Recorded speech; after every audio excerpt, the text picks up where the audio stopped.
Nene ikinatuwa ito, sapagkat wala nang hadlang sa pag-ibig ng kanyang Kuya Migs.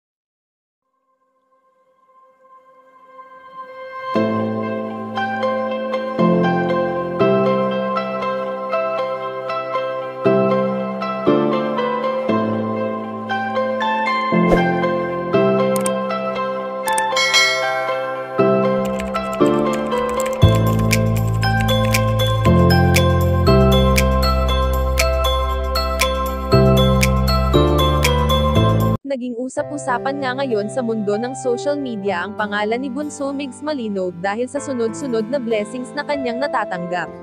Alam naman natin kung gaano kalapit ang binata sa kanyang nakakabatang kapatid na si Nene, dahil simula noon at magpasa hanggang ngayon ay never siyang iniwan ng kapatid niyang ito at ni minsan ay hindi siya pinabayaan.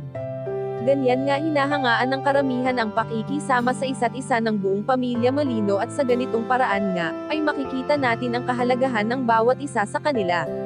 Napakaswerte nga ng pamilyang mayroon si Bunso Migs Malino, bukod sa pagiging mabuting tao ng binata ay nariyan siya upang pasayahin ang kanyang mga mahal sa buhay sa pamamagitan ng palagi nitong pagsorpresa sa mga ito.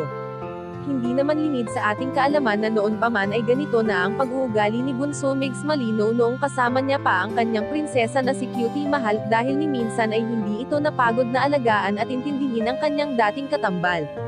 Subalit ngayon ay ayon sa aming nakalap na impormasyon na ikinatuwa ni Nene ang buhay pag-ibig ng kanyang Kuya Migs sa piling noon ng kanilang prinsesa na si Cutie Mahal, at ni minsan ay walang humadlang dito, na kahit taon na ang lumipas ay sariwa pa rin ang mga alaala na kanilang pinagsamahan. Kayo mga kachika, anong masasabi nyo dito? Please leave the comment and don't forget to subscribe.